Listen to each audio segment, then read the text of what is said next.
देखिए, आज की डेट में जो आम आदमी पार्टी ज्वाइन करेगा वो दिल्ली का सबसे बड़ा दुश्मन होगा और देश का भी सबसे बड़ा दुश्मन होगा। अच्छा।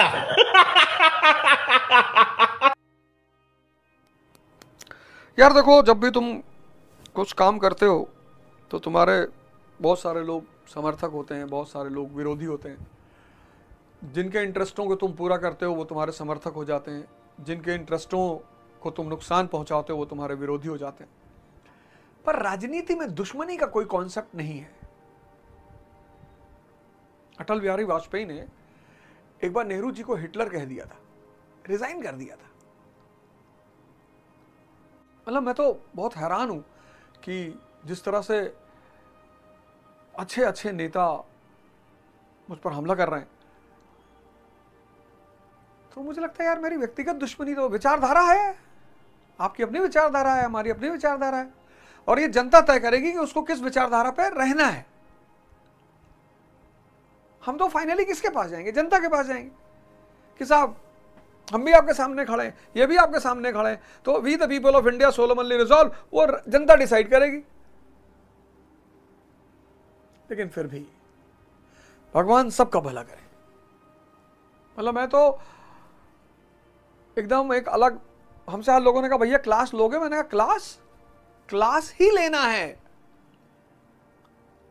ये राजनीतिक पारी की जो आज मैंने शुरुआत की है उसका सिर्फ एकमात्र उद्देश्य है शिक्षा का पुनरुद्धार। भारत महान था जब तक्षशिला और नालंदा जैसी यूनिवर्सिटियां थी हमारे यहां। चाणक्य जैसे एल्यूमिनाई निकलते थे तक्षशिला से। कोई भी परिवार, कोई भी समाज, कोई भी राष्ट्र तब तक शक्तिशाली नहीं हो सकता जब तक उसकी शिक्षा अच्छी नहीं होगी। अरे नहीं, पढ़ाना कैसे, रूट से कभी नहीं हटना चाहिए। जो तुम्हारे रूट्स है ना, उस रूट्स को कभी नहीं छोड़ना चाहिए। मेरे जीवन की शुरुआत पढ़ाई से हुई, पढ़ाने से हुई, तो ये तो नहीं छोड़ेंगे। ये तो मेरा समझौता है कि पढ़ाना तो किसी कीमत पे नहीं छोड़ेंगे, पढ़ाना ही है। दुनिया में सब काम कर सकते हैं, पढ़ाना नहीं छोड़ सकते। देखो तुम लोग स्टूडेंट्स हो, तुम्हें तो वैसे भी पढ़ना ही है। मैं और जहां भी तुम्हें लगे कि ये बात मुझे समझ में नहीं आ रही है, you all have the right to raise your hand. It's like a parliament, ruling party, opposition. और पार्लियामेंट में दुश्मनी नहीं होती जैसे आज हमारा समाज समझता है। It's exchange of thoughts, simple. जिस देश की जनता ये समझ ले कि विरोधी दल का जो लीडर है, अपोजिशन का जो लीडर है, वो गवर्नमेंट का दुश्मन है, समझ लो democracy has died in that country. The most respect should be given to the leader of opposition. Who is the leader of the most important post of a country? Is the leader of opposition. He is a man who keeps the eye on the government. He is the man who guides the government. He is the man who informs the government that Mr. So and so, you are not working as per the parameter of the country, so we are here to oppose you. Here opposition does not mean enmity. But what is the psychological atmosphere of our country? Our country thinks that opposition means enmity. मतलब Rahul Gandhi is enemy of Narendra Modi, not at all. If Mr. Modi wants to become the successful prime minister of this country, he has to respect Mr. Rahul Gandhi. Opposition is always a guiding line and a guiding light in democracy. पर अगर तुम बाहर देखो, people do personal attack on opposition leaders.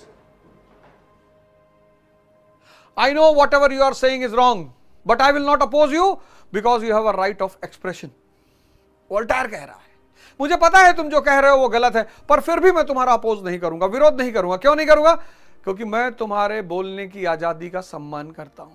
लेकिन बोलने की आजादी का मतलब यह नहीं होता कि आप किसी पर व्यक्तिगत हमला करें और गाली दें।